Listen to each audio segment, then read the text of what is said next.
Nos ancêtres les Gaulois intriguent les Français. Grâce à l'apport des innombrables découvertes de l'archéologie moderne, notre savoir et nos croyances sur les Gaulois ont été bouleversés.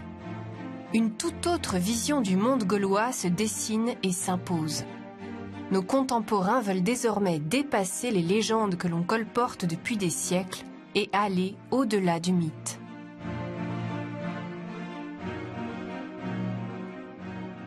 Les Égyptiens, les Grecs ou les Romains nous ont légué des constructions monumentales. Rien de tel chez les Gaulois. Ils n'écrivent pas, privilégient la tradition orale, ils croient à une forme de vie après la mort et ne se préoccupent pas de pérenniser leur passage sur Terre. Nous avons affaire à des peuples qui n'ont rien fait pour laisser de traces. Ce vide a été comblé par toute une mythologie véhiculée par l'imagerie populaire, des manuels scolaires jusqu'à Astérix. Ainsi a-t-on réduit les Gaulois à des barbares vivant au fond des bois, dans des sortes de huttes circulaires.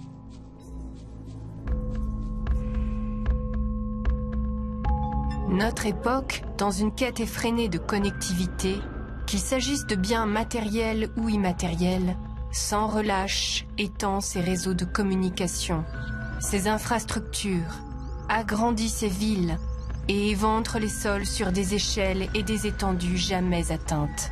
Elle bouleverse l'ordre et les souvenirs immémoriaux des siècles figés par la terre.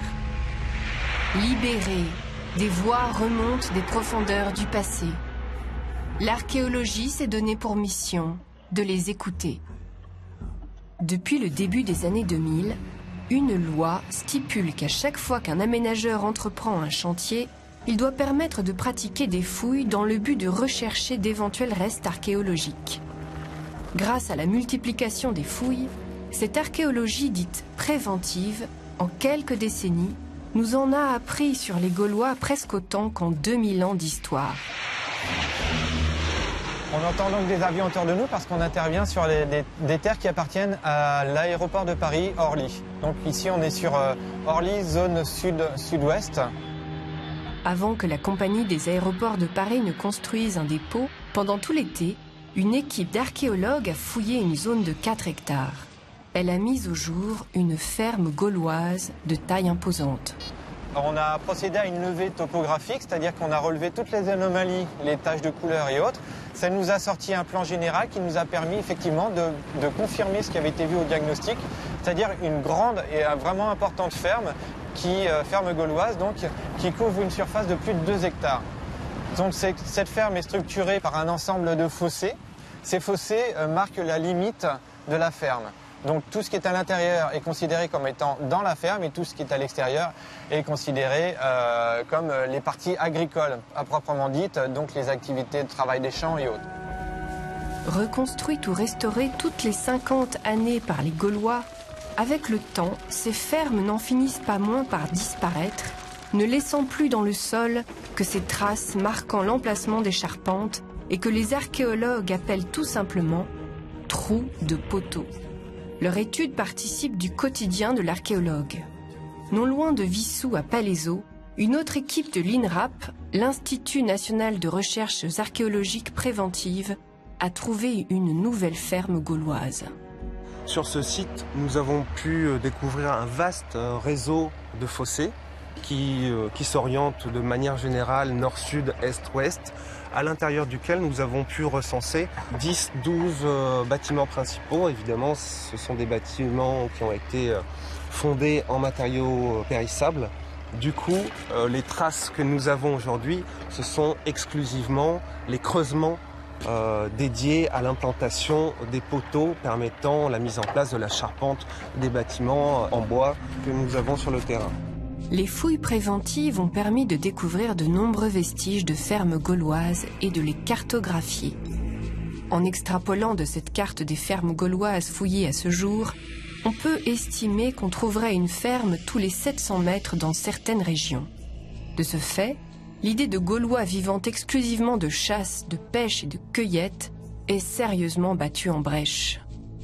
La Gaule est en fait un vaste espace agricole.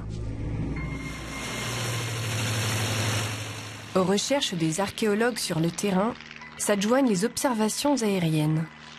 C'est durant la Première Guerre mondiale et grâce à la multiplication des vols que l'on entrevoit le potentiel archéologique de l'observation aérienne. Il faudra attendre les années 60 et des pionniers comme Roger Agache et René Goguet pour que l'archéologie aérienne prenne véritablement son essor et que l'on découvre l'ampleur de l'espace agricole gaulois. Une grande maison gauloise a été fouillée récemment dans l'Oise. Les archéologues ont retrouvé des trous de poteaux profondément enfouis qui supportaient des murs de terre et délimitaient une surface de plus de 200 mètres carrés. Ces fermes gauloises réapparaissent d'avion grâce aux fossés qui les entouraient. Des haies ou des enclos formaient un système de protection pour les hommes et pour le bétail.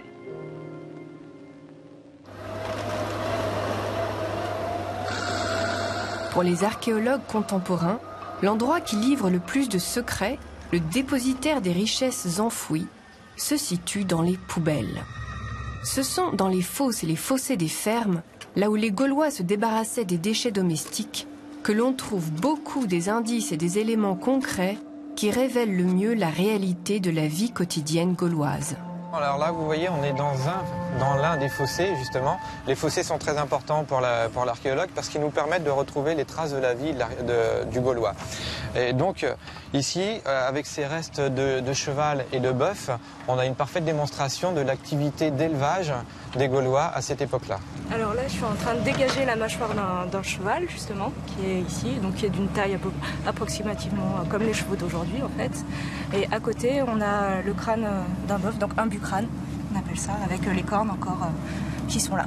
Ces rejets, ils sont constitués de déchets de relief alimentaire, de consommation, mais on voit aussi qu'ils sont issus de balayages à l'intérieur des maisons, ce qui enseigne un petit peu aussi sur le niveau de vie à l'intérieur. Il y a quand même des nettoyages, une certaine propreté, entre guillemets. C'est à partir d'eux qu'on arrive à discriminer donc les différents statuts sociaux à l'intérieur d'un même enclos, mais également tout ce qui va être consommé d'une maison à l'autre ou des aires d'artisanat possibles.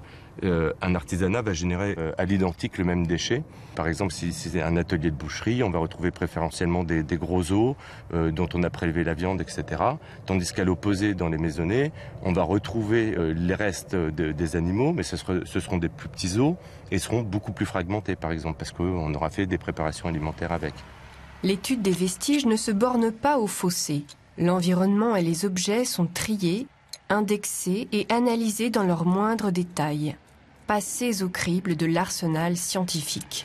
À la différence d'autres vestiges qu'on a pu trouver sur le site, ce vestige-là, nous ne l'avons pas lavé, car justement certains spécialistes vont potentiellement pouvoir déterminer les graines qui ont été utilisées avec cette meule. Les carpologues s'attachent à l'étude des graines et des préparations alimentaires. Alors ça se passe d'abord sur le terrain, avec des prélèvements de terre effectués par les archéologues. Et donc on a des restes végétaux qui se conservent dans les terres. Et on va tamiser ces terres pour récupérer ces échantillons. Donc on va avoir des refus de tamis, une fois que ça passe sur une colonne de tamis.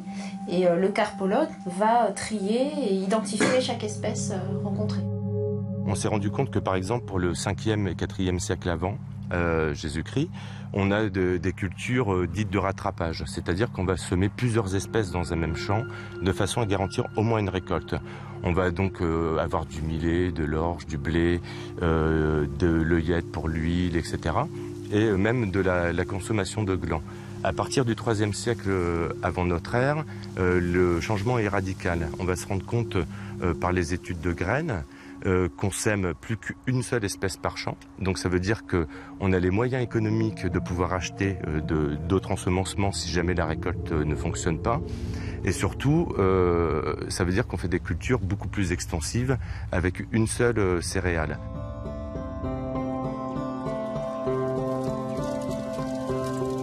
Le champ d'investigation des archéologues ne se borne pas à des fouilles ou de l'analyse d'objets. Il s'étend à des expériences de reconstitution qui permettent de vérifier certaines hypothèses. Ici, voici une tentative d'expérimentation culinaire. Les Gaulois, apparemment, mangent beaucoup de céréales et de légumineuses. Ça a l'air d'être les plats énergétiques de base.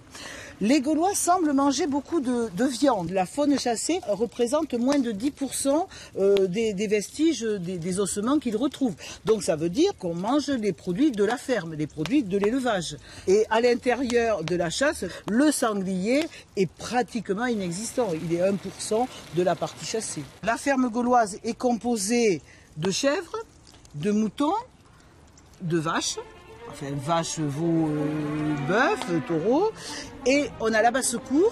Alors la basse-cour de la gauloise, la poule, l'oie, le canard.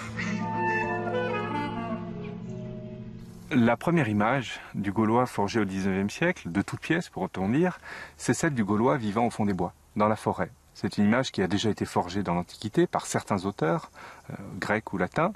Une image évidemment très primitive de peuples qui ne connaissent pas la civilisation, qui ne connaissent pas les villes, qui ne connaissent pas l'agriculture. Et cette image était bien commode, parce qu'elle permettait de brosser le tableau d'un peuple certes primitif, fruste, aux mœurs rudes, mais courageux, résistant à l'envahisseur, et surtout un peuple qui n'a pas été touché, corrompu par la civilisation des villes et ses vices. On a réinventé l'époque des Gaulois au 19e, bon, basé bien sûr sur des textes antiques, mais uniquement du point de vue des Romains et des Grecs. Les commentateurs ou les chroniqueurs grecs et romains nommaient les Gaulois barbares, mais ce terme qualifiait tous les peuples qui n'appartenaient pas à leur civilisation.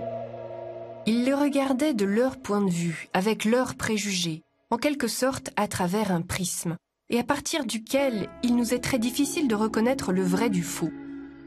Facteur aggravant, ces chroniqueurs se copiaient les uns les autres, déformant ou embellissant au fil du temps les récits, les péripéties de l'histoire. Le cours élémentaire d'histoire de France de l'historien de la Troisième République, Ernest Lavis, concentre presque à lui seul l'essentiel de la mythologie transmise de génération en génération sur les Gaulois. Il s'est insinué dans l'esprit de centaines de milliers d'écoliers et durant des décennies. Un autre ouvrage, qui s'est répandu à des millions d'exemplaires, Le Tour de France par 2 enfants, a contribué lui aussi à diffuser la légende des Gaulois vivant au fond des bois.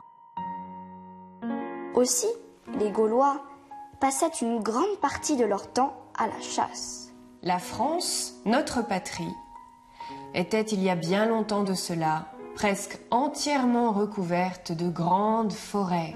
L'archéologie et surtout, principalement, les recherches préventives menées au cours des 30-40 dernières années, cette image a été complètement balayée par les acquis d'archéologie. On s'est rendu compte que les espèces, les grains de pollen arboréens, donc tout ce qui concerne les arbres, le chêne, le noisetier, etc., reculaient au fur et à mesure qu'on avançait dans la séquence chronologique, pendant que dans le même temps, les céréales augmentaient en continu. Donc on avait un paysage largement déforesté, avec autour des pâtures et des champs de céréales. Ce développement de l'agriculture gauloise se fait au détriment de la forêt. Les études des pollens en attestent. Les pollens peuvent se conserver des centaines de milliers d'années. Le palynologue, notamment grâce au carottage sur les sites archéologiques ou leur voisinage, peut dresser une carte précise du couvert forestier des époques inventoriées. C'est une discipline, oui, il y a à la fois la phase terrain et la phase laboratoire. On sort quand même pour aller faire ces prélèvements au grand air, dans la nature, donc il y a cette phase-là.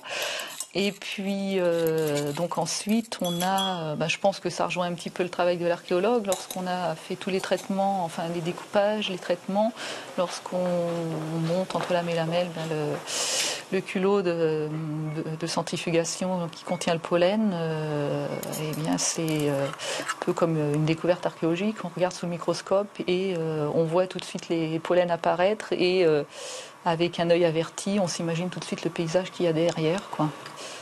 Rien qu'au premier coup d'œil, on voit tout de suite si on a une forêt, si on a un champ, si on a un paysage ouvert, un paysage fermé. On s'imagine tout de suite le paysage tel qu'il était à cette époque-là et qui est évidemment bien souvent complètement différent de ce qu'on a vu lors du sondage. Cette forêt n'est pas une forêt comme les autres. Sous ces arbres se cachent les vestiges de l'oppidum de Bibracte. En effet, ainsi César nomme-t-il les places fortes, lieux élevés, oppida au pluriel, qu'il rencontre au moment où il entreprend sa campagne de conquête de la Gaule en 58 avant Jésus-Christ. Leur découverte a une histoire. C'est à un homme au XIXe siècle, Jacques-Gabriel Bulliot, que l'on doit d'avoir le premier imaginé que l'oppidum disparu de Bibracte gisait sous les pentes du mont Beuvray en Bourgogne, et par là même instruit notre connaissance du phénomène des oppidas dans le monde celtique. C'est à la lecture de la guerre des Gaules de Jules César que Jacques-Gabriel Bulliot forge son intuition sur la localisation de l'oppidum de Bibracte, car en tout point, le mont Beuvray recoupe les descriptions que César en fait.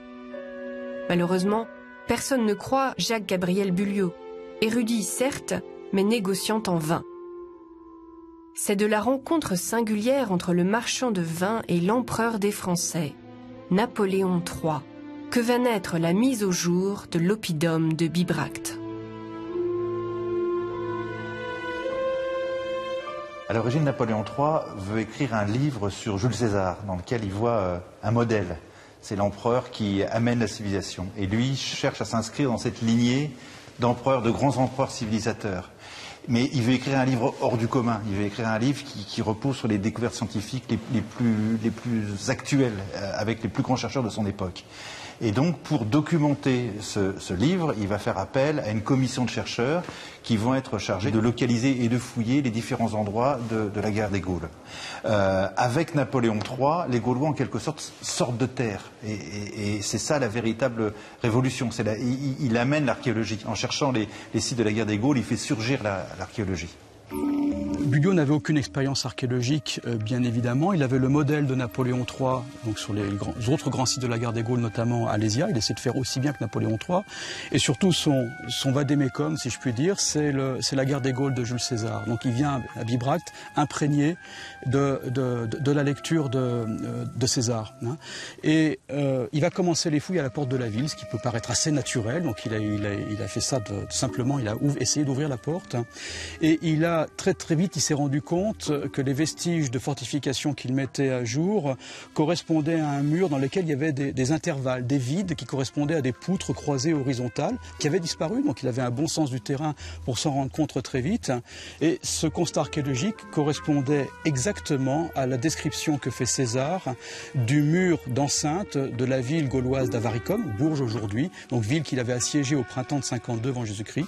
Donc 2000 ans après, l'archéologie permettait de certifier, de valider un témoignage littéraire qui avait 2000 ans. Voici comment Jules César décrit le Murus Gallicus dans la guerre des Gaules. Tous les murs gaulois sont faits en général de la manière suivante. On pose sur le sol, sans interruption sur toute la longueur du mur, des poutres perpendiculaires à sa direction et séparées par des intervalles égaux de 2 pieds. On les relie les unes aux autres dans l'œuvre et on les recouvre d'une grande quantité de terre. Le parement est constitué de grosses pierres encastrées dans les intervalles dont nous venons de parler.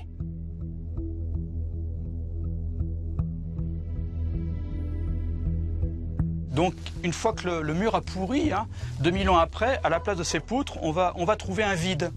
C'est comme ça qu'on va pouvoir identifier la localisation des bois. Donc, on a des poutres perpendiculaires au parement et puis d'autres, plusieurs rangées de poutres parallèles qui sont en arrière. En fait, contrairement aux apparences, ce n'est pas un mur de pierre, c'est un mur de terre armé de bois. Bulliot, par le croisement des observations sur le site du mont Beuvray, sa méthode et la lecture des textes anciens participe à l'élaboration de l'archéologie moderne. Sa contribution est inestimable. En été, il vivait ici dans sa petite chaumière et en hiver, il descendait chez lui à Autun. J'ai même trouvé une photo où là, il est déjà assez âgé, assis sur un banc devant sa petite chaumière avec son cuisinier qui regarde par la porte. C'est vraiment quelqu'un qui était un des premiers qu'on peut appeler un archéologue. Lui, c'était quelqu'un de méthodique, qui avait un esprit scientifique. Et donc, grâce à lui, on a des carnets de fouilles. On sait exactement ce qu'il a fait. Ses plans sont précis. Il y a les planches à l'aquarelle où il montre les objets comme ils étaient, bien que beaucoup d'objets sont perdus aujourd'hui. Jacques-Gabriel Bulliot, par sa découverte et son travail, crée une dynamique qui ne s'arrêtera plus. Le hasard de l'histoire fait que Bulliot avait dans sa famille un neveu qui était Joseph d'Eschlette.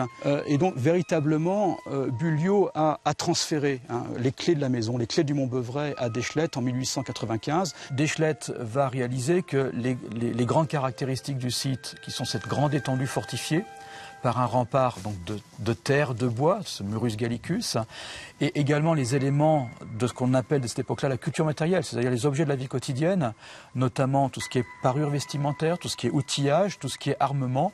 On va retrouver exactement les mêmes objets à jusqu'à 1500 km de distance, notamment en direction de l'Europe centrale, dans le sud de l'Allemagne, en Bohême, en Hongrie, voire même un peu au-delà, aux frontières de l'Ukraine, de la Russie, un petit peu dans le sud des îles britanniques.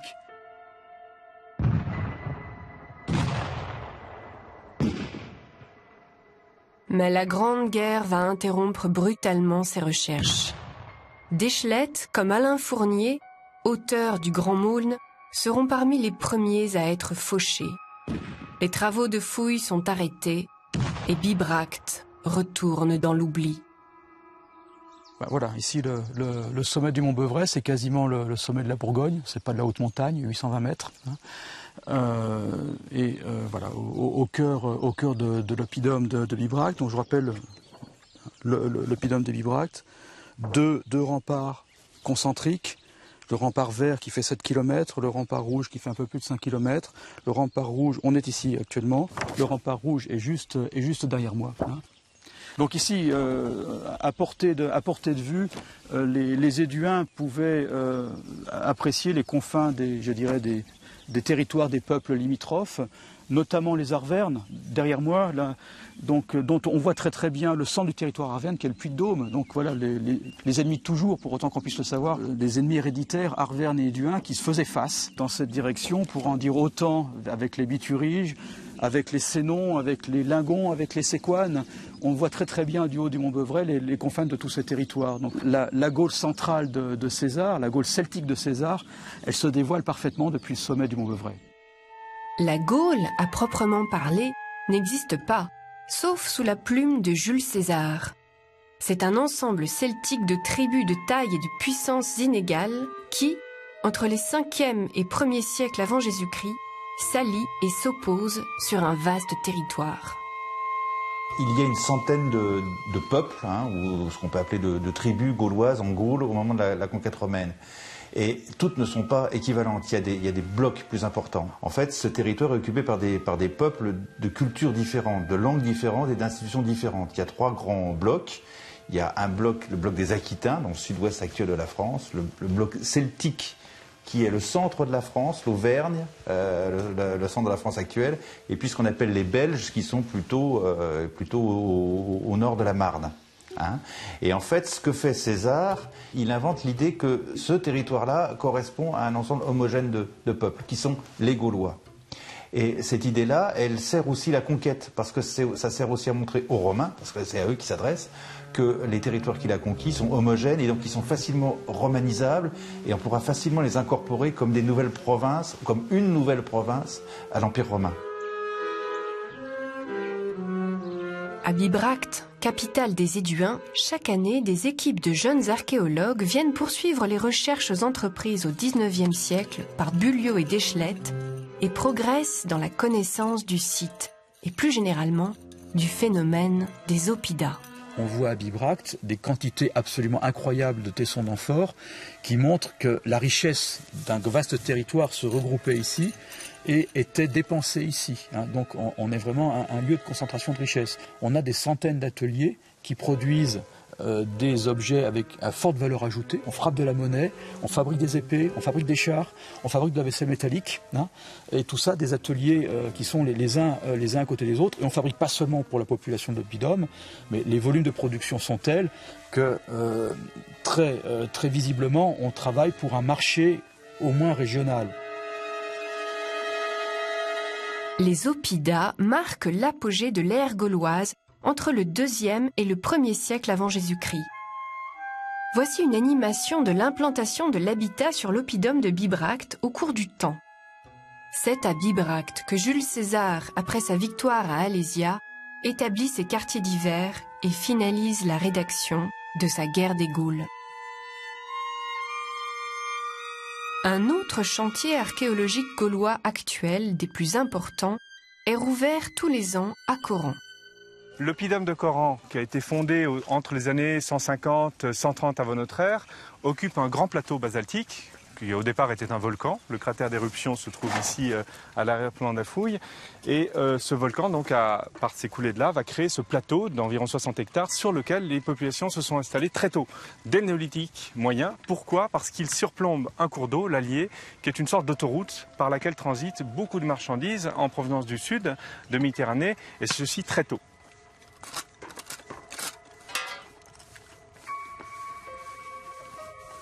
Le site ressemble véritablement à un gruyère, une pièce d'émental plutôt, criblée donc de trous, de tranchées, qu'il faut évidemment interpréter dans le long terme. C'est-à-dire comme le site est reconstruit, il y a des réfections de bâtiments, il y a des reconstructions, des changements d'orientation, c'est également un mikado. C'est-à-dire que ces tranchées se recoupent, ces trous de poteaux, ces lignes de trous de poteaux, eh bien, se superposent, et il faut démêler tout ça comme une pelote de fil pour arriver à reconstituer non seulement la forme du quartier, sa structure, mais aussi son histoire, puisque sa structure évolue. Et c'est un travail très compliqué, c'est de la cuisine d'archéologue, mais c'est ça qui fait qu'on arrive à étudier une ville, non seulement dans sa planification, dans son organisation, mais aussi dans son histoire sur le long terme. L'aire de fouille illustrée sur cette page ne représente elle-même qu'une toute petite partie du potentiel archéologique du plateau.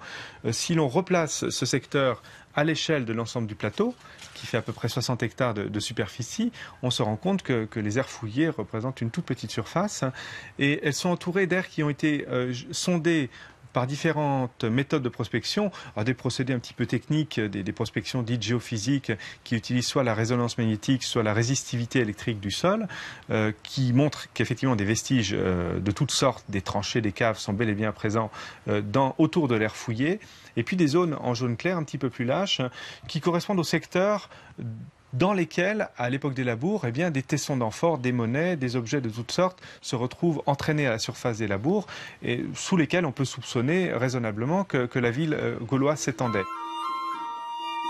Une chose très importante qu'il faut garder à l'esprit, c'est que cette ville gauloise, comme toutes les autres villes gauloises connues pour le 2e et 1er siècle avant Jésus-Christ, elle n'est pas très spectaculaire. Parler de ville, ça semble un petit peu exagéré. Et c'est vrai que si on compare, comme nos prédécesseurs l'ont fait dans les années 1950-1960, ces oppida gaulois aux grands centres urbains connus en Méditerranée, Rome, Athènes, Alexandrie, les grandes colonies romaines d'Occident, ça semble un petit peu fort de café que d'affirmer qu'on a affaire à de véritables villes, au-delà de leur extension. Plusieurs dizaines d'hectares, ça fait une belle concentration humaine. Mais est-ce qu'on peut parler de ville?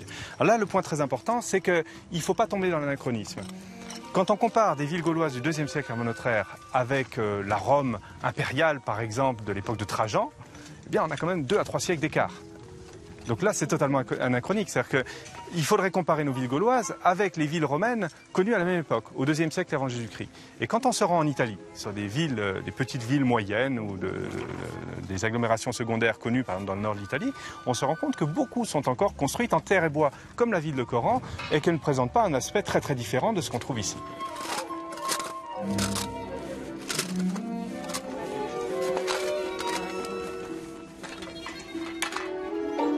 Toute cette activité entre les tribus gauloises, tous ces oppidas, sous-entendent l'existence d'un réseau de liens de communication.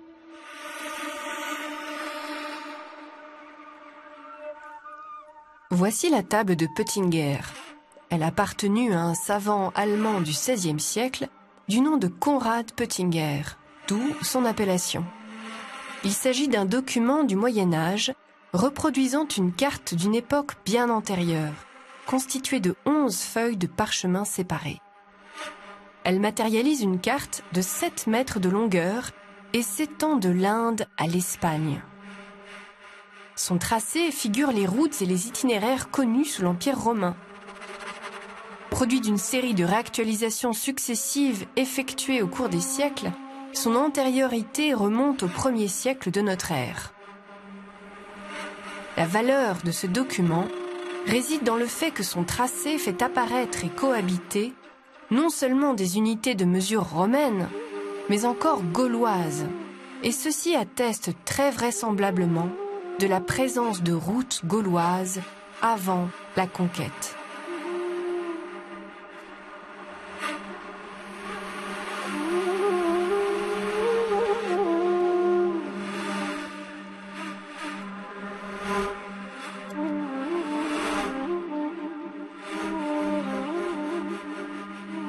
parmi les grandes idées reçues qui entourent la Gaule, c'est l'idée selon laquelle les routes ont été apportées par les Romains. Le réseau viaire, le réseau routier a été créé de toutes pièces par Rome. Tous les chemins mènent à Rome, c'est bien connu. Et c'est une idée qui est fausse et qui, là encore, est remise en question par les découvertes récentes de l'archéologie. En vérité, à bien relire César, on se rend compte qu'il effectue des déplacements extrêmement rapides sur tout le territoire national. En quelques jours, quelques semaines, il peut se rendre d'un point à l'autre du territoire. Et tout cela ne peut pas se faire au sein d'une jungle impénétrable qu'on taille à la machette. Il faut bien imaginer qu'il y avait des réseaux de communication. On sait que les salaisons gaulois sont réputés à Rome, de même que les confections de matelas, de tissus. Enfin, il y a toute une gamme de productions émanant de la campagne qui sont connues bien extérieurement au territoire même de la Gaule et qui sont expédiées vers des contrées beaucoup plus lointaines. Donc c'est les textes mêmes qui nous disent que de toute façon les réseaux de circulation et les imports de marchandises existent naturellement dès cette période. La grande quantité de bétail, surtout de moutons et de porcs qu'ils possèdent, explique comment ils peuvent approvisionner si abondamment de sées et de salaisons, non seulement Rome, mais la plupart des autres marchés d'Italie. Plusieurs siècles avant la conquête romaine, il y a déjà du commerce avec le monde méditerranéen et surtout avec Rome. Parce que ce qui est très important à souligner, c'est que la Gaule, et toujours la France aujourd'hui, est traversée par un couloir très important qui est celui de la vallée du Rhône. La vallée du Rhône remonte vers le nord, évidemment, et met en contact la Méditerranée avec le centre de l'Europe et les îles britanniques. Et donc, c'est une plaque tournante très très importante pour le commerce. Et plusieurs siècles avant la romanisation, il y a déjà des contacts économiques, d'abord avec les Grecs, dès le 6e siècle avant Jésus-Christ, puis après avec les Romains. Et le contact avec les Romains, il est fondé sur le commerce du vin. Les Romains exportent massivement des amphores dans des quantités absolument astronomiques qui viennent ensuite se concentrer dans les oppida et dans les tombes des aristocrates. Et le vin est considéré comme un bien de prestige. C'est quelque chose qui est valorisé par les aristocraties. En effet, un florissant commerce du vin préside à une intense activité entre l'Italie et la Gaule, entre les lieux de production et de consommation. Il se matérialise par des routes, aussi bien maritimes que terrestres, et des places qui permettent aux amphores provenant d'Italie de voyager et de transiter pour atteindre les lieux de consommation les plus reculés de la Gaule.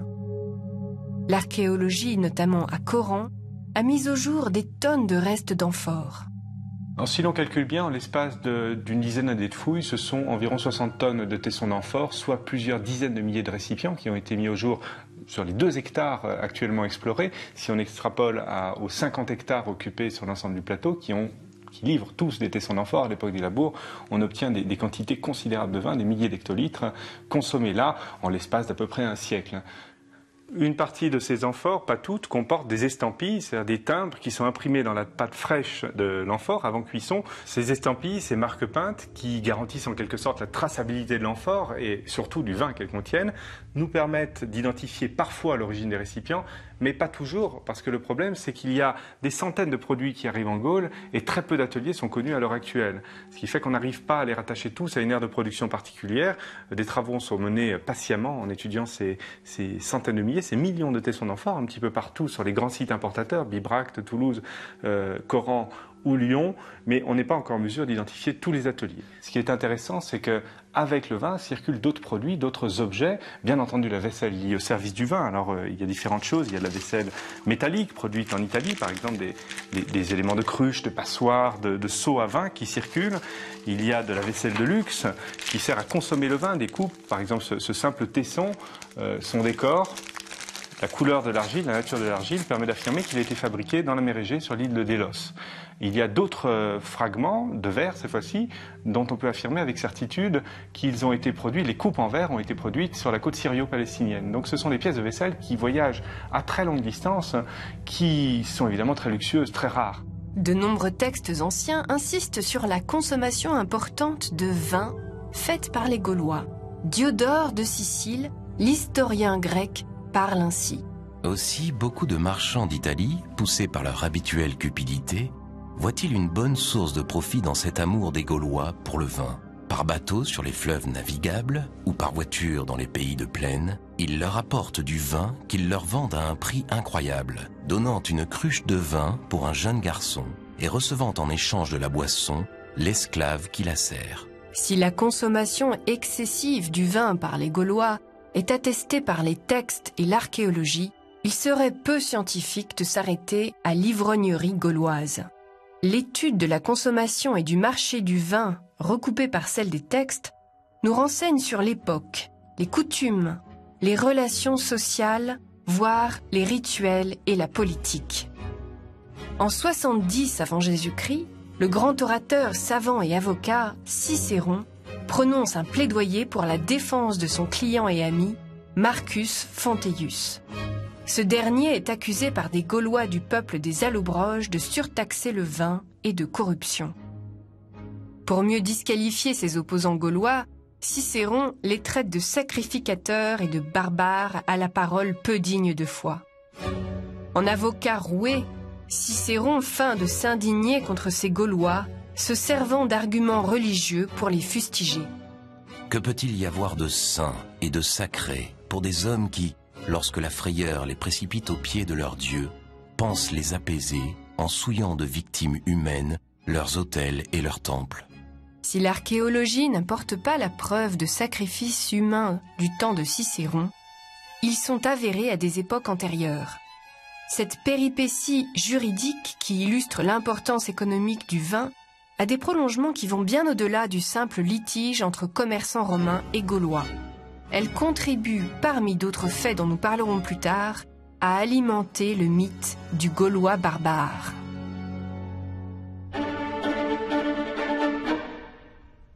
Avec le vin, un autre marqueur pour l'archéologue atteste de la vitalité et de la dynamique des échanges entre la Gaule et le reste du monde de l'époque.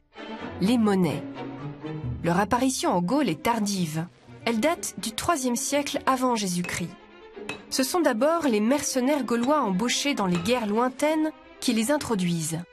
Le monnayage se développe ensuite du sud vers le nord, où chaque peuple gaulois aura à cœur de frapper sa propre monnaie. Quand on étudie une pièce, on sait reconnaître la forme du lingot qui a été à l'origine de la pièce. Parce que c'est la forme du lingot qui va donner ou une forme quadrangulaire, ou ce que certains ont appelé une pièce romanisée, beaucoup plus ronde, beaucoup plus en accord avec ce qu'on connaît de nos pièces. La découpe se faisait au burin. Alors là, on pourrait dire, oui, comment le sait-on? Eh bien, tout simplement parce que quand on retrouve une pièce qui a été découpée au burin, le simple fait de la découper au burin va écrouir le métal du côté du cisaillement. Ce qui fait que même à la frappe, eh bien, sur les côtés qui ont été contrits, qui ont été abîmés, où là les atomes ont été serrés, mais quand on va frapper la frappe, le côté rectiligne du burin va quand même être conservé.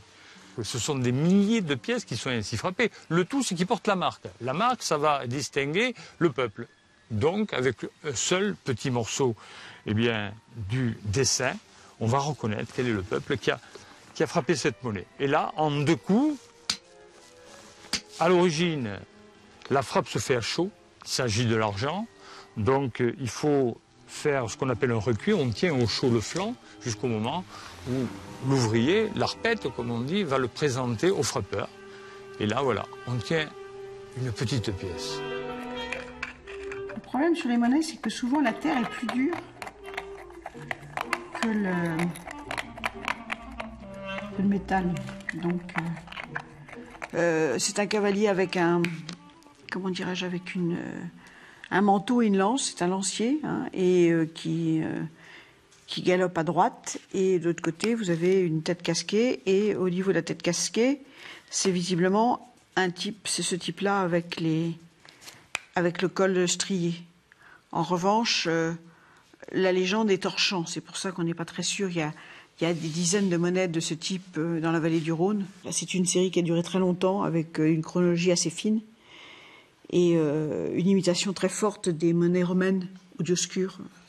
Sur le site de l'oppidum Mediolanum, aujourd'hui Châteaumeillan, fief de la tribu des Bituriges et situé au sud de leur territoire, au carrefour de nombreuses routes, ce qui lui confère un statut d'oppidum de frontière, les chercheurs ont trouvé des grandes quantités d'amphores et des monnaies de valeur très variables, et notamment des potins, monnaies communes, coulées et non frappées. Alors, ce qu'on y trouve, c'est d'une part, en effet, des monnaies de relativement faible valeur. Alors ça, on ne sait pas très bien à quoi elles servent, mais c'est vrai qu'on les retrouve sur tous les oppidas. Ce sont les fameux potins, donc on en a un certain nombre d'exemples ici, qui sont des monnaies qui peuvent aller très loin. Là, j'ai sélectionné des potins au tricelle, et celle-ci, elle est quand même particulièrement intéressante parce qu'on la trouve justement dans la région ici, et on la trouve aussi jusqu'en Tchécoslovaquie. Alors, qu'est-ce que ce potin qui n'a pas de valeur en soi fait encore du côté de Zavist et à l'autre bout de l'Europe celtique? Ça, c'est une des questions qu'on se pose. On n'a pas la réponse, mais c'est vrai que cette monnaie-là, par exemple, on la trouve ici à Châteaumeillan, et on la trouve aussi dans les 2-3 grands sites qui ont été fouillés récemment d'Oppida, récemment, depuis une trentaine d'années, chez nos amis tchèques. Au cours du IIe siècle avant Jésus-Christ, la monnaie voit son importance augmenter à un point tel qu'aux alentours de -120, certains peuples gaulois modifient leur système monétaire. Il se passe au milieu du second un certain nombre d'événements historiques importants. Il y a Rome qui prend de plus en plus d'importance, il y a Marseille qui est plus ou moins indépendant, qui est très très lié à Rome depuis déjà un certain temps, et parallèlement, c'est la grande période où Rome signe toute une série de traités d'alliance et de conventions avec les Éduins, les Lingons, les Séquanes, c'est-à-dire tous ces peuples du centre-est, qui montrent l'importance des relations politiques d'abord, et évidemment derrière commerciales, parce que tout ça c'est un peu lié quand même, rien ne change. Et à cette époque-là, comme par hasard, on voit apparaître une monnaie très particulière, qui est ce qu'on appelle le denier gaulois, qui est en fait une monnaie qui est frappée dans cette zone Éduin, Lingon, Séquane, avec différentes émissions spécifiques à chacun de ces peuples, mais qui ont toutes pour spécificité d'être une tête casquée avec une croix derrière la tête. Donc ça, c'est très important, parce qu'on voit l'apparition d'un nouveau type, probablement pour des raisons politiques, mais qui va donner lieu à toute l'organisation de la monnaie dans cette région, calquée sur un demi-denier romain, qui en plus vaut, hasard ou nécessité, le poids de la drachme légère de Marseille à la même époque. Cet alignement monétaire avec des monnaies romaines et grecques répond aussi à des intérêts militaires. À Bassines, en Moselle, une fouille de l'INRAP a permis la découverte en 2010 d'un trésor exceptionnel. Un dépôt de plus de 1000 monnaies gauloises de provenances diverses, valant un demi-denier romain, émise juste après la conquête et qui aurait pu servir à un grand chef allié des Romains à payer ses troupes. On sait que pendant la guerre des Gaules, César s'est appuyé sur une partie des élites gauloises dont les troupes devaient, bien entendu, être payées dans une monnaie facilement convertible.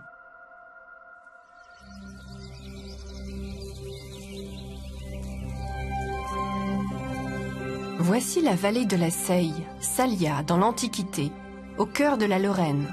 Ce lieu a été durant tout l'âge de fer le théâtre d'une activité intense de production de sel. Le sel, à une époque où la réfrigération n'existe pas, est un produit indispensable à la vie. Il conserve les aliments. Consommé par les vaches, il donne un meilleur lait. Consommé par les moutons, une meilleure laine. Le sel constitue une richesse, une monnaie. Située sur les bords de la Seille, entourée de marécages, la ville de Marsal est assise sur d'importants gisements de sel. Les vestiges de l'exploitation saline gauloise ont d'abord été découverts sous Louis XIV, puis mis au jour en 2001 par les archéologues. Ils sont annuellement fouillés. Au XVIIe siècle, à l'issue de la guerre de 30 ans, la forteresse de Marsal a été fortifiée par Vauban. Et quand on a fortifié le site de Marsal, on s'est rendu compte que l'ensemble de la ville était assise sous une accumulation de restes de terre cuite qui atteignait presque 10 mètres de hauteur sur 500 mètres de diamètre. Et c'est composé de ce type d'éléments que vous voyez là. Ce sont des fragments de barres en terre cuite. Ce sont des éléments de grille qui supportent les moules à sel. Vous avez aussi des éléments de gobelets, vous avez des restes de poterie qui sont associés à ces déchets de terre cuite. Et ces restes-là sont des restes industriels qui ont servi à la fabrication intensive du sel. Les Gaulois, une fois la saumure récoltée, la soumettaient à des étapes de réchauffement progressif. En bout de chaîne, ils obtenaient des pains de sel dur qu'ils extrayaient de godets de terre cuite et d'argile en brisant les moules dont ils jetaient les débris. Ce sont les déchets de cette production que les archéologues appellent le briquetage. Les éléments sur lesquels on travaille, c'est du déchet en fait, c'est du déchet industriel. Et encore aujourd'hui, c'est des restes dont on peut rien faire en particulier. On a plusieurs mètres d'accumulation constituée de ces éléments.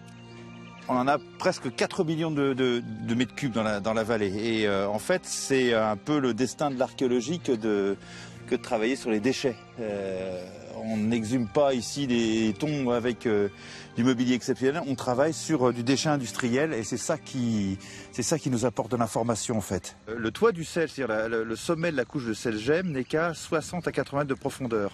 Donc l'eau de surface s'infiltre dans le sous-sol et remonte sous la forme de sources salées qui parsèment toute la vallée autour de nous. Or ici on se trouve à l'intérieur des terres, on est à 400 km des côtes et le fait que le sel sorte naturellement du sous-sol, c'est une ressource inespérée. C'est ce qui fait que dans l'Antiquité on appelait le sel l'or blanc, c'est une ressource essentielle à la vie. Alors ce qu'on observe aussi, c'est que la technique de production elle évolue. Au début, lorsque on utilise du combustible d'espèces forestières pour faire chauffer l'eau salée. Et à partir du VIe siècle, en fait, la chaleur n'est plus utilisée que pour produire les pains de sel. Et on a l'impression, c'est ce qu'on est en train de fouiller actuellement, que toute l'étape préliminaire qui consiste à concentrer la saumure pour en extraire le sel est faite naturellement dans des bassins où c'est plutôt l'énergie solaire qui remplace l'énergie fournie par le combustible.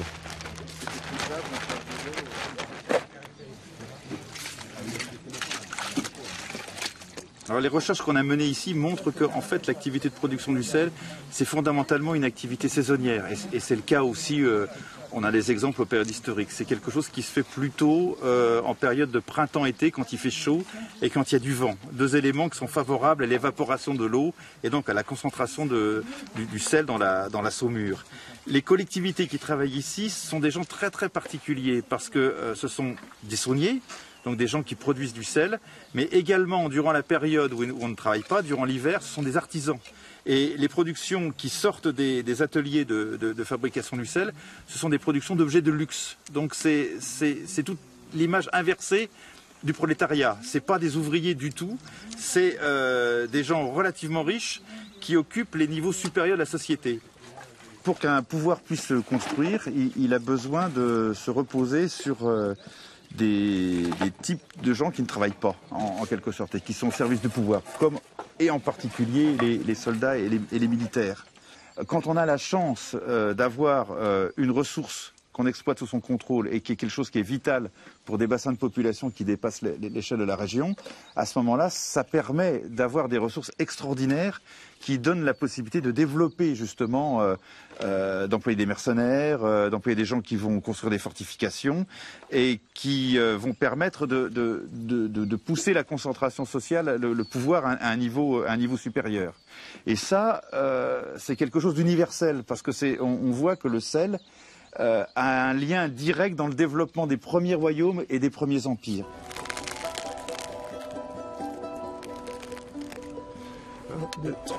Toujours dans le voisinage de Marsal, une autre équipe procède à des opérations de carottage. C'est un fragment de briquetage. On se trouve ici à plus de 3 mètres de profondeur.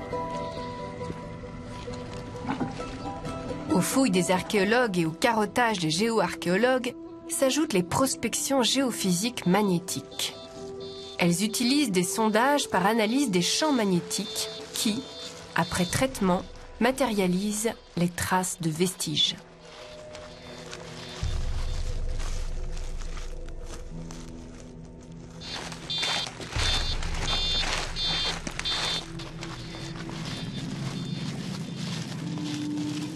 « 7 mètres. Alors c'est effectivement un champ qui vient d'être récolté, mais quand on regarde bien, vous voyez qu'à 50 mètres d'ici, il y a un replat, une bosse, et cette bosse est l'empreinte d'une villa romaine.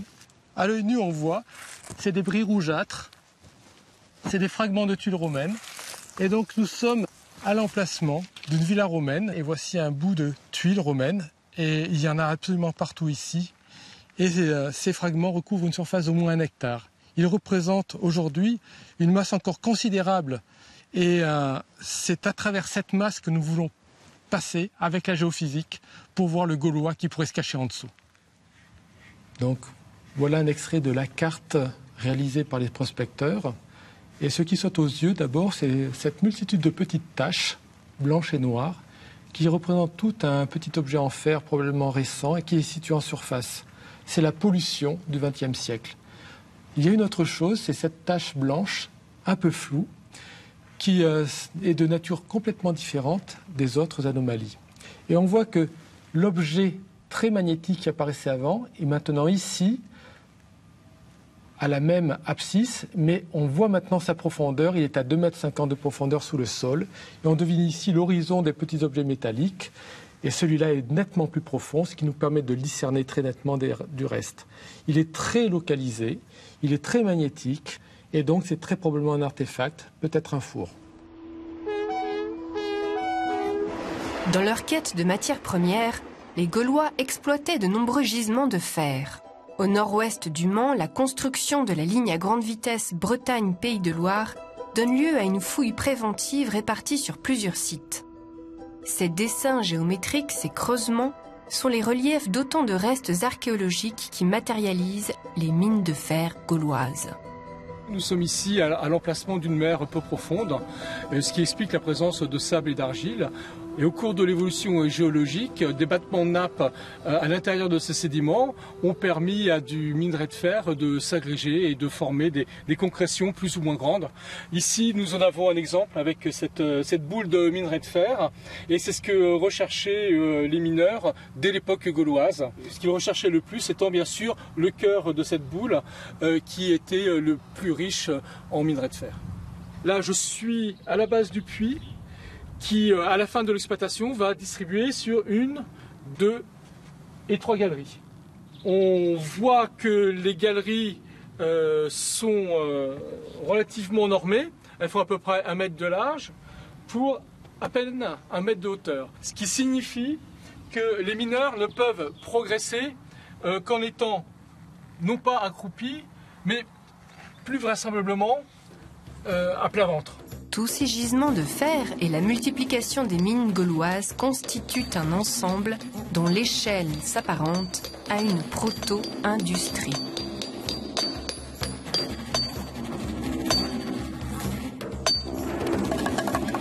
Ici, une équipe de l'INRAP essaye de reconstituer un bas-fourneau. Ce four à combustion qui sert, dès le début de l'âge du fer, à transformer le minerai de fer en fer métallique. On le met par couche, petit à petit, vraiment doucement. Il faut 100 grammes, 200 grammes avec du charbon toujours.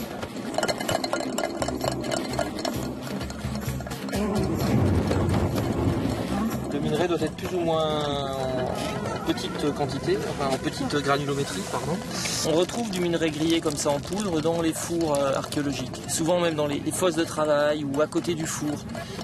On devine des choses un peu rondes, de forme un peu ronde ou patatoïde, en forme de patate comme ça.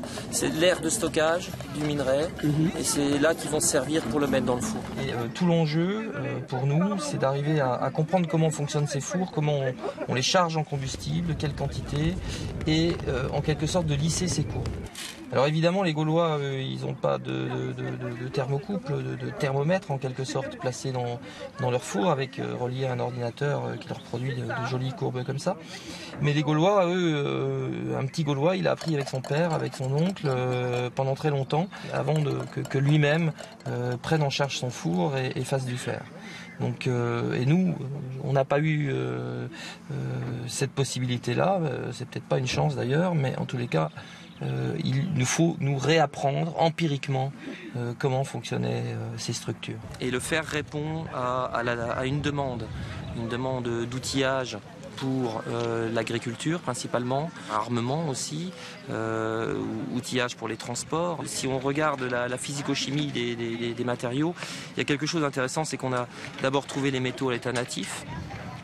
Et ensuite, on s'est mis à comprendre qu'il y avait des pierres, des roches qui étaient plus denses, plus lourdes que d'autres.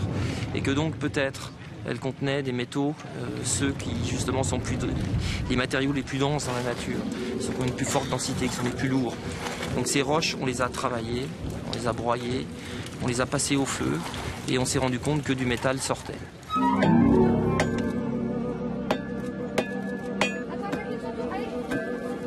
Et donc au final, voilà, nous on va essayer d'arriver à quelque chose proche de ça pour pouvoir commencer à faire un objet. Et là, on peut sans problème commencer à faire un petit objet comme un couteau par exemple.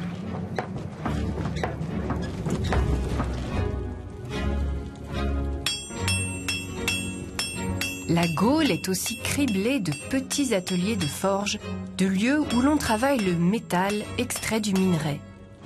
Mis bout à bout, cette multitude de points épars finit par générer des volumes de production dignes d'une échelle industrielle. C'est dans le travail et la maîtrise des métaux où ils font preuve d'une grande inventivité que les Gaulois vont faire de leur artisanat leur deuxième force économique après l'agriculture.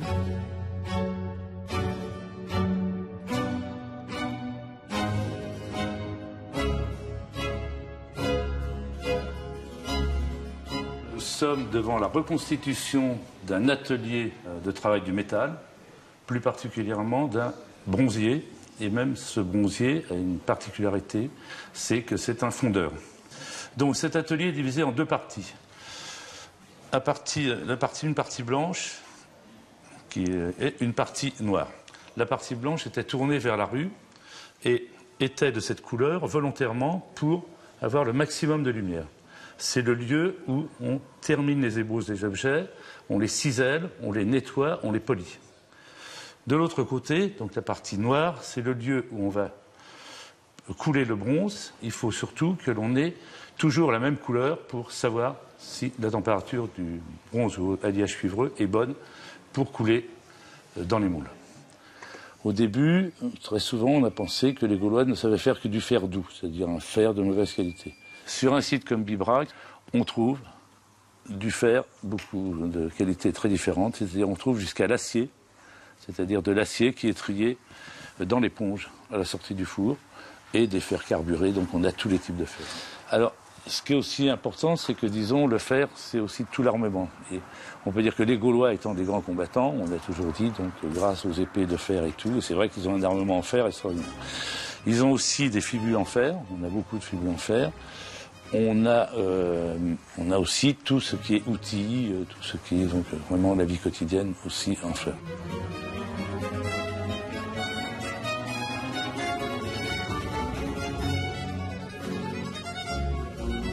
Les Gaulois possédaient la maîtrise des procédés de confection du bronze, du fer et de l'or. Ils réalisaient toutes sortes d'objets, telles ces clavettes de roues de char en bronze.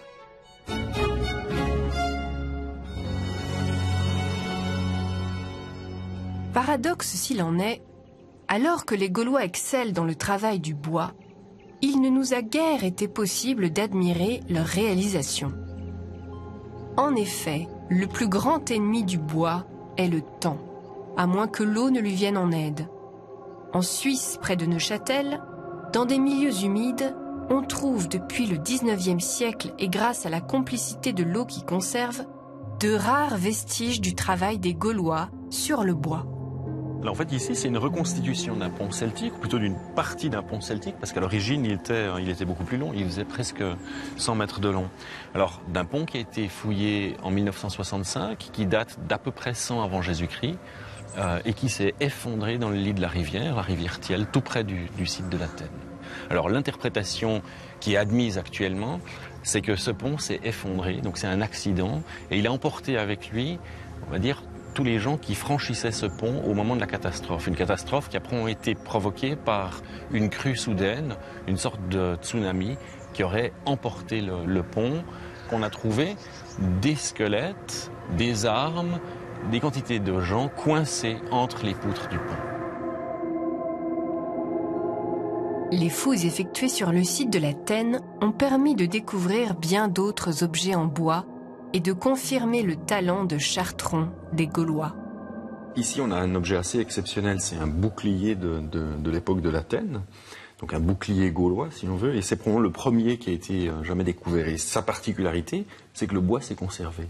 Donc la conservation des matières organiques, qui est autorisée par l'humidité des sédiments, c'est quelque chose de tout à fait particulier au site de l'Athènes. Alors si on regarde bien, en fait, on se rend compte qu'il s'agit d'un moulage. Il y a eu, lors de la découverte, en 1913, la chance exceptionnelle que les fouilleurs d'alors ont fait intervenir un mouleur professionnel sur le terrain. Donc au moment où l'objet a été dégagé, un mouleur en a pris l'empreinte. Et l'objet original, ensuite, il s'est dégradé. Alors ça, c'est quelque chose qui est évidemment tout à fait exceptionnel et qu'on voit encore mieux avec le cas de la roue de l'Athènes qui se trouve là derrière. Alors vous voyez ici, on a cette roue athénienne. Alors il y a un joug, il y a des éléments de bas, il y a toutes sortes de choses en fait dans cette vitrine. Alors cette roue, c'est une roue qui a été découverte elle aussi dans les fouilles au début du XXe siècle. Et là aussi, ils en ont fait une empreinte sur le terrain. Et quand on regarde ce qui se situe juste à côté, en fait, ça c'est la roue authentique. Donc le bois lui-même, qui était gorgé d'eau, en desséchant, il s'est décomposé, il s'est déstructuré et il n'en reste plus que ça. Et par chance, on a moulé l'objet lors de sa découverte, ce qui permet d'en garder aujourd'hui pour demain, et évidemment on l'espère pour l'éternité, une empreinte très précise de l'apparence en fait du bois qui a été révélée aux fouilleurs juste avant la Première Guerre mondiale. Transmission orale du savoir, matériaux éphémères, érosion, défaite, absence de traces, les vides de l'histoire gauloise ont été comblés par les chroniqueurs. La légende et les doutes se sont installés. On a longtemps cru les Gaulois incapables de réalisations artistiques. En 1862, Eugène Viollet-le-Duc voit dans le casque à revêtement d'or et d'émail, découvert en 1841 à Amfreville en Eure-et-Loire, un travail trop délicat pour avoir appartenu à l'époque de l'autonomie gauloise. Pendant très longtemps, on a pensé que les Gaulois n'étaient pas capables d'avoir eux-mêmes un art. Et quand on a commencé à prendre conscience du fait que c'était eux qui avaient vraiment fait ça, on l'a pris comme quelque chose de décoratif. Parce que ce n'était pas un art figuratif. Ça ne représente pas, comme l'art grec ou l'art romain, des scènes avec des personnages. C'est un art très géométrique. Et donc on a pensé que c'était uniquement de l'artisanat, que c'était quelque chose qui servait à décorer en fait. Et il a fallu très très longtemps pour qu'on commence à aller au-delà de ça. Et en fait là, ce changement, il est peut-être depuis, je dirais à peine une dizaine d'années en fait. C'est extrêmement progressif. Et on a beaucoup bénéficié du regard porté sur les arts primitifs, de l'anthropologie de l'art primitif, qui montre que en fait c'est des conceptions différentes de la réalité et qui s'expriment par des motifs qui nous ont l'air géométriques, mais qui représentent des choses, qui représentent des concepts, qui représentent des symboles.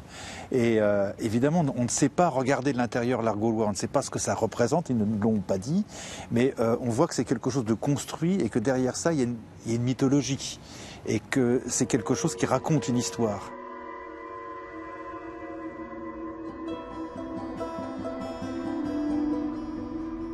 C'est intéressant parce que c'est les surréalistes qui ont fait changer le regard sur l'art gaulois, qu'on a longtemps pensé comme quelque chose de moins bien fait que l'art romain, quelque chose qui dans le meilleur des cas était une imitation mais un petit peu laborieuse. Et en fait c'est après-guerre quand Breton est revenu de son séjour aux États-Unis avec Max Ernst, c'est là où il a découvert l'art des poupées Kachina, l'art des Navarros. Et quand il est revenu en France, il s'est pris de passion pour la numismatique gauloise, les monnaies gauloises, et pour justement des représentations qui sont des représentations pas classiques dans l'art. Qui sont des représentations dans lesquelles il y a du fantasme, il y a de l'imaginaire, il y a des choses fantastiques. Et c'est à partir de ce moment-là qu'on a pu commencer à prendre conscience du contenu vraiment, que c'était vraiment, c'est un art, c'est pas juste des choses décoratives. Si l'or des Gaulois en a fait rêver plus d'un, il a fallu attendre l'archéologie moderne pour évaluer la complexité et l'importance de la chaîne d'exploitation des mines d'or gauloises. Dans le Limousin, à Fagassières, on exploite toujours le minerai d'or. Mais la Gaule a connu très tôt une exploitation aurifère. Béatrice Coët explore les vestiges de cette exploitation. Une fois encore, grâce à la complicité des milieux humides qui permettent la conservation du bois, elle a reconstitué les fronts de taille sur les filons. Système de drainage, bois, structures de soutènement sont encore identifiables. Eh bien, on a vu qu'entre le 6e avant et puis la conquête romaine, là, pendant tous ces siècles, l'industrie s'est jamais arrêtée. Elle a fait qu'augmenter en dimension, en profondeur, en nombre d'exploitations. Rien qu'en Limousin, on a recensé 250 mines. Et ces mines, c'est des groupements de travaux. C'est-à-dire, dans un même site, on peut avoir 20 fosses.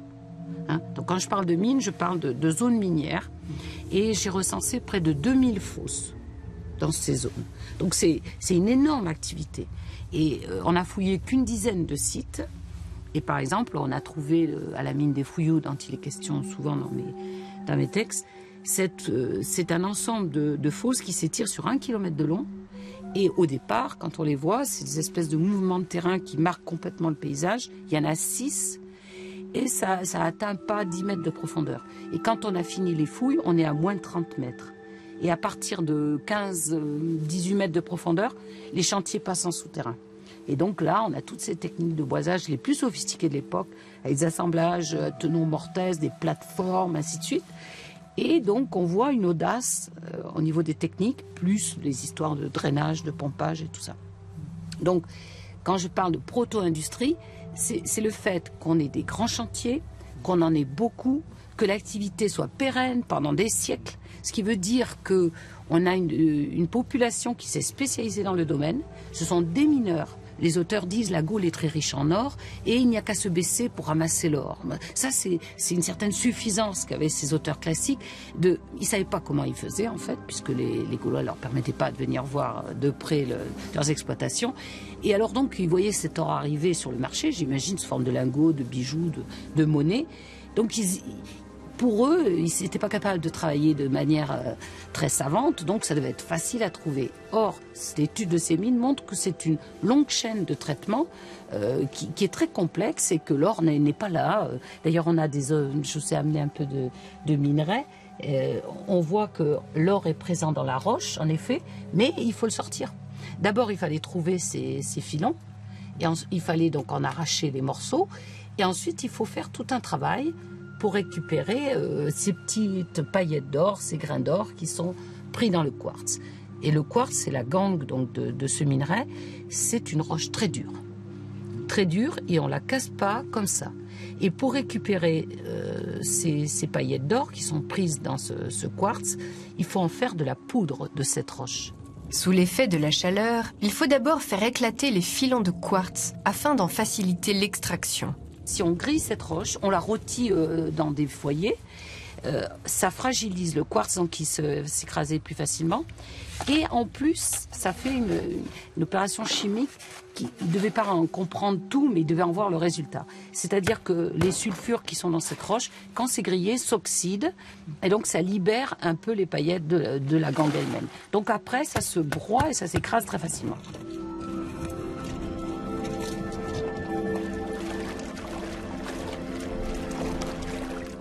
Donc on finit par obtenir cette poudre aurifère.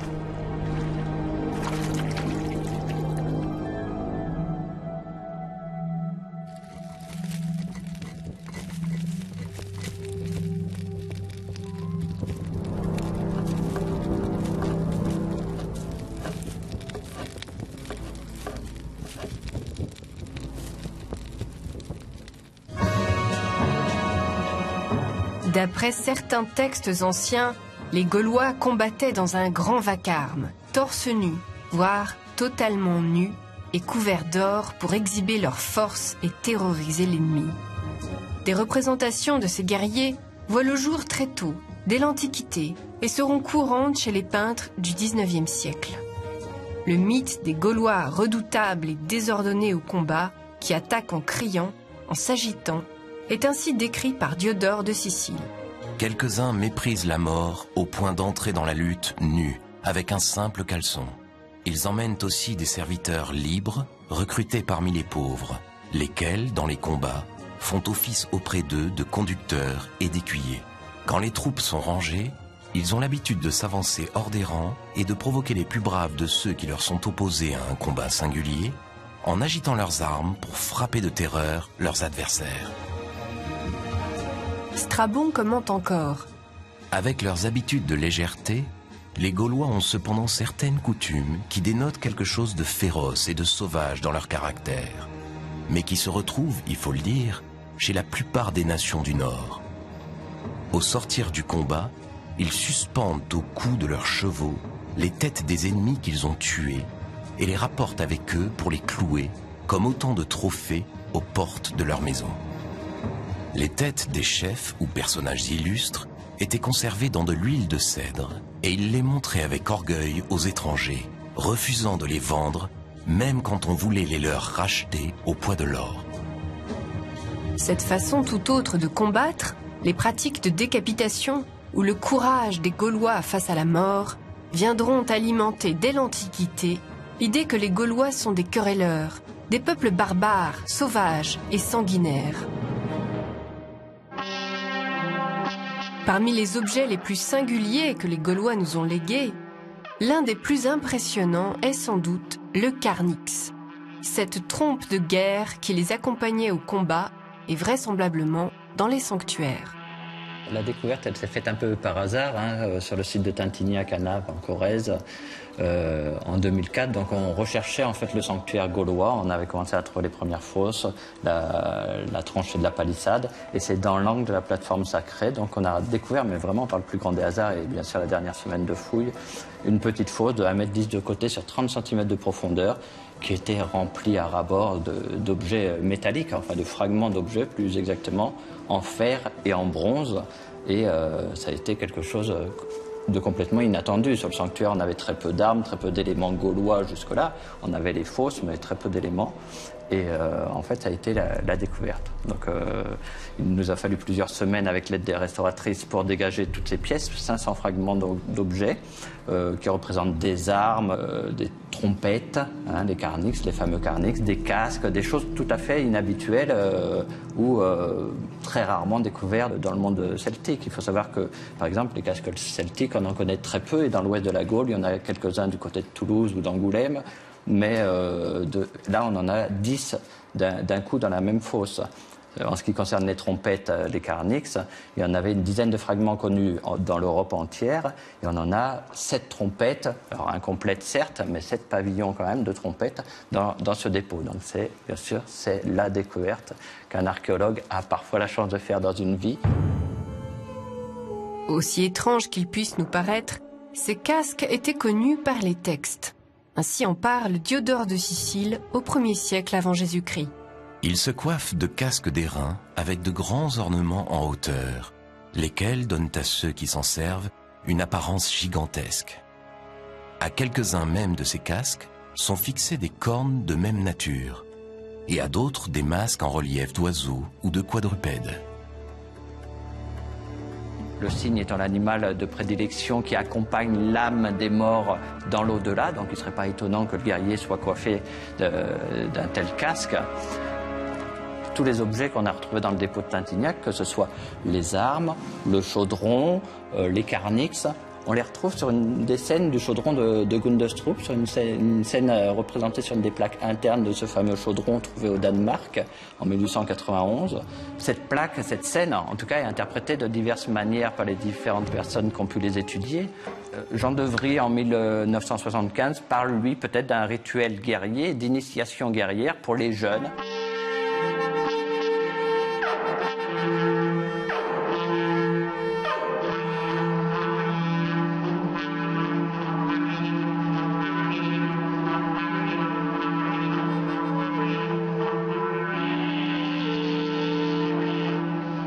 Sur la scène en fait du chaudron, on voit des personnages, des fantassins en fait qui se déplacent vers la gauche, vers un grand personnage qui trempe un petit personnage dans un chaudron, et ils repartent à cheval.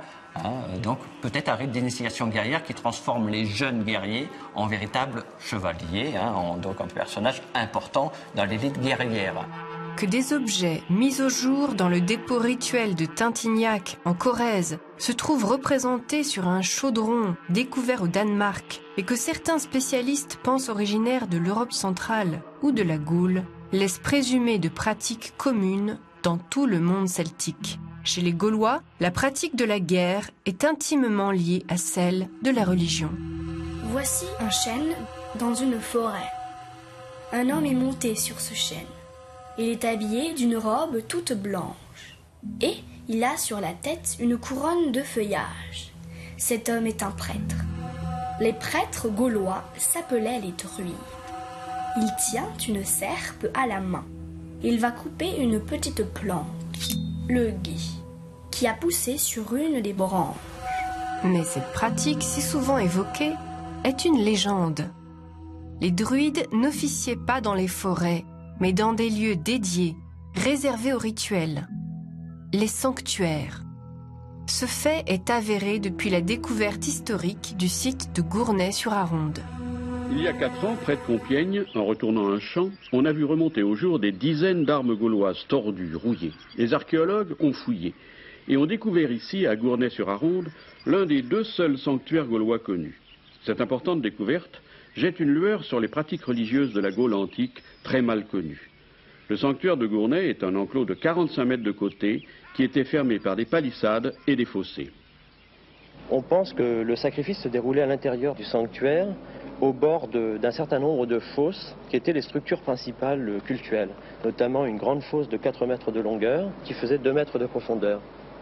Le sacrifice devait se dérouler à proximité immédiate de cette fosse, notamment pour les bœufs qui étaient certainement égorgés et ensuite déposés dans cette fosse.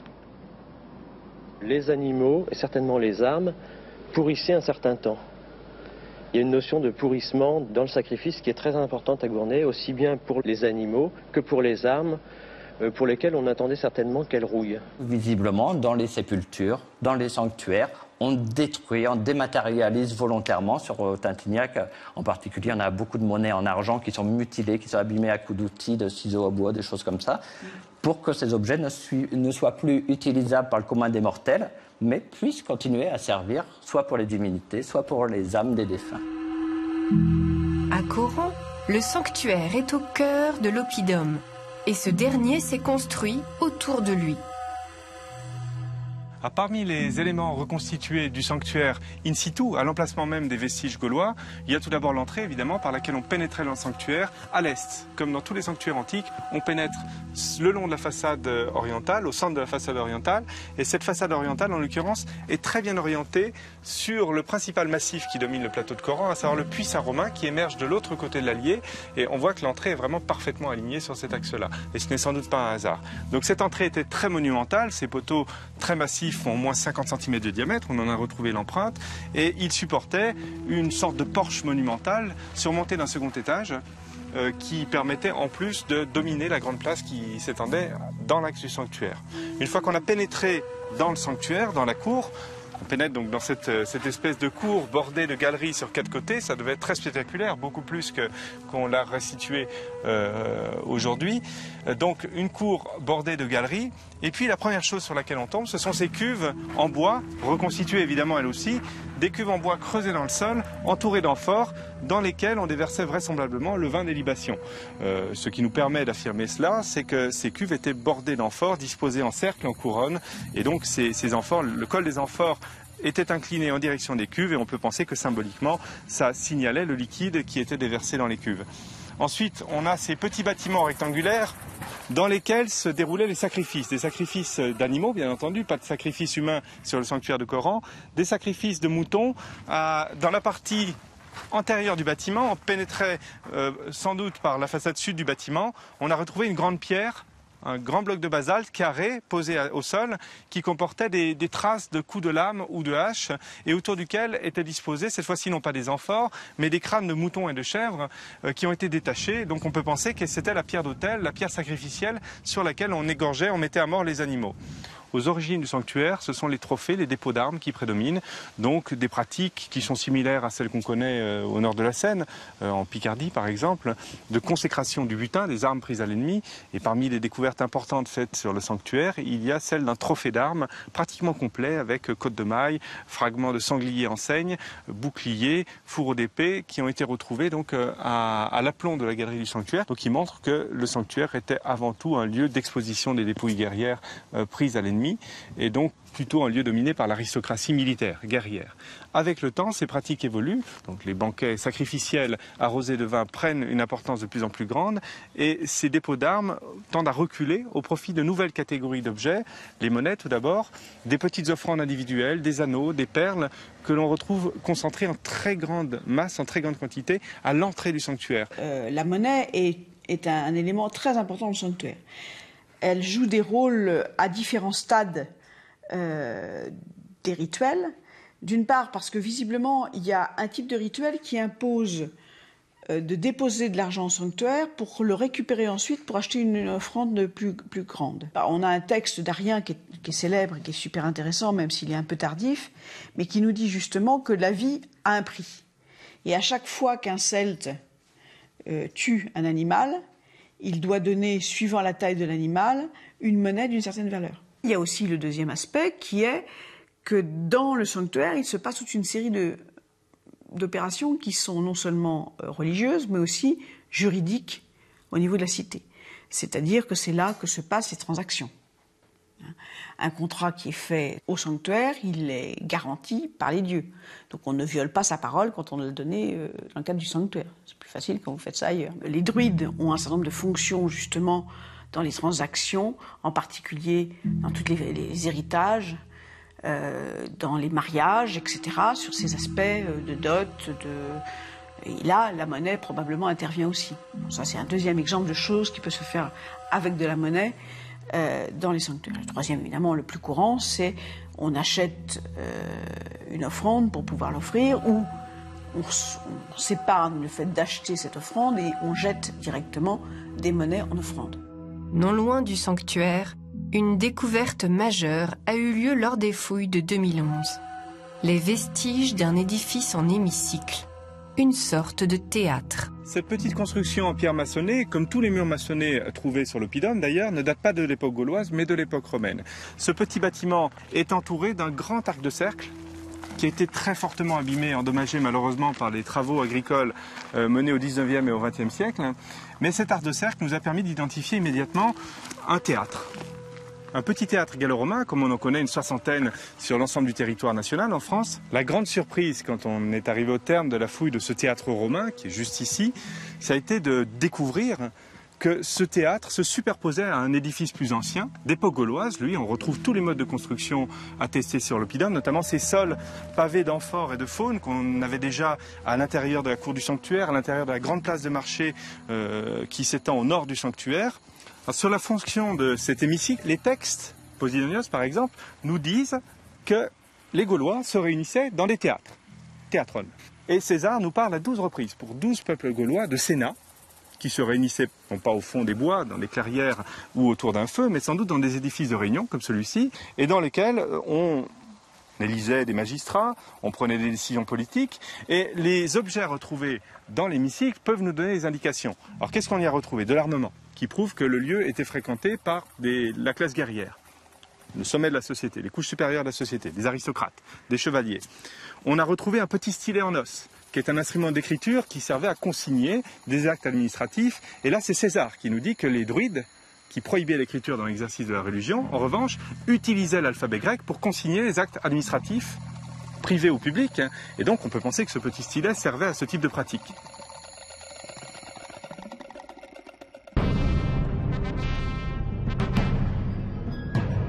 Si l'archéologie nous aide à rétablir la vérité, l'histoire contribue aussi à nous permettre d'identifier les racines de la légende du Gaulois barbare. En 279 avant Jésus-Christ, les Gaulois font une incursion à Delphes, en Grèce, pour piller le temple d'Apollon qui abrite de riches trésors. L'histoire retiendra le souvenir de ce véritable sacrilège. Avant le sac de Delphes, Cette humiliation et ce traumatisme, les Romains le connaissent aussi en 390 avant Jésus-Christ. Le chef gaulois Brennus, de la tribu des Senons, entre dans Rome et assiège le Capitole après avoir battu les Romains lors de la bataille de l'Alia. Il impose aux Romains une rançon de 1000 livres d'or. Comme les Romains accusent le chef gaulois d'utiliser des poids truqués pour déterminer le montant de la rançon, Brennus aurait, dit-on, selon la légende, posé alors son épée dans la balance et déclaré « Vae victis », malheur aux vaincus. Et c'est intéressant d'étudier comment cette image s'est forgée à Rome même, avec des épisodes tout à fait traumatisants comme le sac de Rome ou de Delphes, qui est l'un des plus grands sanctuaires de l'Antiquité, qui est une légende qui a façonné l'image de l'ogre gaulois qui a osé s'attaquer à la République romaine, la jeune République romaine, à une époque où elle était tout à fait modeste dans son emprise territoriale. Et ce Gaulois, on va le retrouver encore au 1er siècle avant notre ère, un petit peu comme un repoussoir, comme une image un emblème de la barbarie. Fait significatif, bien que 200 et 300 ans plus tard, Cicéron rappelle les sacs de Rome et de Delphes dans sa plaidoirie pour Fonteius. C'est dire si ces intrusions gauloises ont durablement marqué les esprits. Bien que Cicéron soit prêt à agiter le spectre du Gaulois barbare pour gagner un procès, il n'en connaît pas moins ces derniers. Il bénéficie d'une source de première main à travers la personne du druide Diviciaque, du peuple éduin, alors allié de Rome. Cicéron avait rencontré le druide dans sa villa 3 ans auparavant et s'était longuement entretenu avec lui sur toutes sortes de sujets. C'est donc par pur intérêt, pour défendre de puissants amis liés au commerce du vin, qu'il fustige les Gaulois. Cette anecdote montre bien l'instrumentalisation qui a pu être faite des travers gaulois, avérés ou non. Avec son agriculture, sa métallurgie, ses oppidats, son commerce du vin, son or, la Gaule constitue un véritable marché. Un marché vaut bien une guerre. Surtout si sa conquête recoupe les intérêts personnels et politiques d'un proconsul nommé Caius Julius César.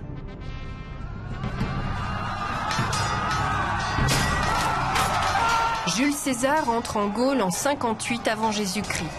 Après des batailles et des péripéties sanglantes qui deviendront, sous sa plume, la guerre des Gaules, assiège Alésia où Vercingétorix, qui mène les armées gauloises coalisées, s'est retranché.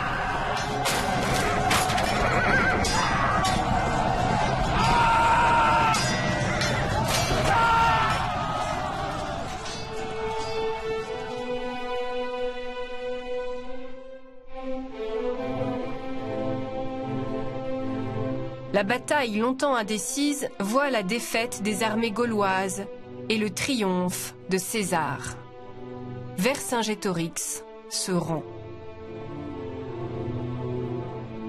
Ce que je trouve fascinant dans cette histoire, c'est, ça va peut-être vous surprendre, c'est sa part de fiction fondamentale. C'est-à-dire que tout cela part du témoignage de César. Si César n'avait rien écrit, je pense qu'on imaginerait l'archéologie gauloise sous des traits complètement différents. Et en fait, le texte de César a quelque chose d'absolument fascinant, c'est la fameuse brevitas de l'écriture de César, hein, qui dit en 4 mots ce qui nécessiterait des pages. Et dans cette écriture très ramassée, c'est ça qui fait que le lecteur, nous-mêmes, tout le monde, on est obligé d'imaginer ce qui manque. Et donc en fait, le récit de César, c'est un producteur de fiction, en réalité. Et ça a marché dès l'époque romaine, hein. On a imaginé, dès l'époque romaine, c'est Vercingétorix venant se rendre à cheval, paré de ses armes, ce qui est absolument invraisemblable dans le cadre d'une reddition. On ne se rend pas armé, on se rend désarmé. Vae victis. Malheur aux vaincus.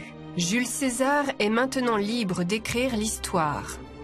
C'est sa guerre des Gaules qui deviendra le manuel d'éducation de générations de chefs de guerre, de princes et de rois, comme d'écoliers anonymes. Lus, traduits, commentés dans toutes les écoles et pendant des siècles, ces récits sont essentiels pour comprendre l'époque, mais aussi comment la légende gauloise s'est fabriquée, comment elle a été instrumentalisée au fil de l'histoire.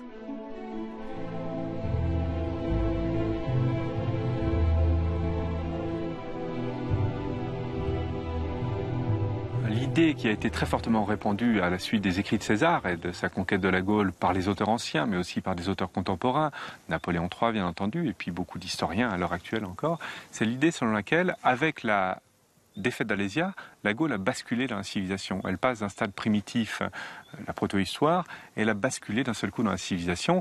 Dans les manuels scolaires, on décrivait volontiers les choses comme ça, c'est-à-dire qu'on passe des huttes primitives nichées au fond de la forêt, et des petits-enfants en haillons qui ne connaissent pas l'éducation, à des grandes villes de marbre dans lesquelles les enfants vont à l'école. Voilà bien des changements. Qu'est-ce qui est donc arrivé ? Il est arrivé que les Romains sont devenus les maîtres de la Gaule. Mais les Gaulois étaient très intelligents. Ils apprirent à faire tout ce que faisaient les Romains. Alors ils bâtirent de belles villes, ils s'habillèrent comme les Romains. Les enfants allèrent à l'école pour apprendre à lire et à écrire. Le 19e siècle est le siècle de l'expansion impériale des pays européens. Cette expansion est accompagnée d'un discours civilisateur. Les pays les plus avancés apportent la civilisation aux peuples conquis. Voici comment Jules Ferry défend son action coloniale dans un discours de 1885. Je répète qu'il y a pour les races supérieures un droit, parce qu'il y a un devoir pour elles. Elles ont le devoir de civiliser les races inférieures. Le parallèle entre ce que Jules Ferry, comme la plupart de ses contemporains, appellent les races inférieures et les Gaulois, est explicite dans ce passage du manuel scolaire de 1904, le manuel Hervé Clémendeau. En somme, nos ancêtres gaulois étaient des sauvages aussi peu avancés que le sont, à l'heure actuelle, beaucoup de nègres en Afrique.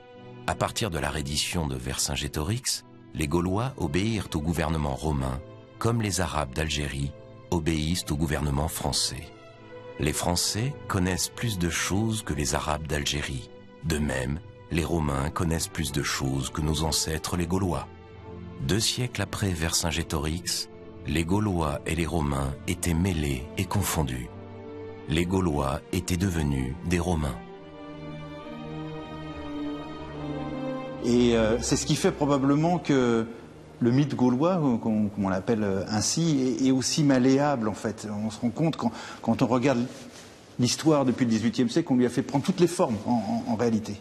On a fait endosser toutes les personnalités à Vercingétorix, résistants, collaborateurs, idiots qui ne connaissent rien à la guerre, même chose pour les Gaulois. Et en fait, ça dit plus sur notre rapport à ses origines que sur eux-mêmes. Et je trouve que dans ce sens-là, c'est quelque chose d'absolument fascinant, parce que ce qui devient intéressant, c'est pas de savoir comment les choses se passaient au 1er siècle avant Jésus-Christ, c'est une question qui intéresse que les archéologues à la limite. Mais c'est dans ce rapport avec nos origines, avec ce qui nous travaille en fait, que je trouve que c'est intéressant. On peut considérer que ce discours critique des archéologues alimente un peu un nouveau mythe. Il est probable. On peut se demander dans 10 ans comment on considérera ce qu'on est en train de faire maintenant, ou ce que la communauté scientifique essaie de faire maintenant pour réhabiliter, comme on dit, ces Gaulois. C'est qu'effectivement, par effet de miroir, à force d'avoir entendu dire « c'est des barbares, c'est pas une civilisation », on dit c'est une civilisation, regardez, et on va chercher en fait tous les arguments qui légitiment ce type d'affirmation, et surtout on les valorise selon les mêmes termes que ceux qui ont servi à les dévaloriser. C'est-à-dire que pour dire que les Gaulois c'est une grande civilisation, il faut qu'ils ressemblent un peu aux Romains. Mais l'intérêt peut-être des Gaulois, il n'est pas de ressembler aux Romains, il est peut-être ailleurs. Et il y a certainement des choses qui nous échappent, auxquelles on n'est pas assez attentif, et que nos successeurs nous reprocheront. L'archéologie contribue à nous restituer une idée plus juste de ce que furent les Gaulois. Pourtant, dans notre quête identitaire, ne sommes-nous pas en train de créer, au gré de nos fantasmes, un nouveau Gaulois qui, tout comme celui qu'avaient fabriqué Jules César, puis Napoléon III, et à leur suite les nombreux chroniqueurs de l'histoire, est un Gaulois à notre convenance.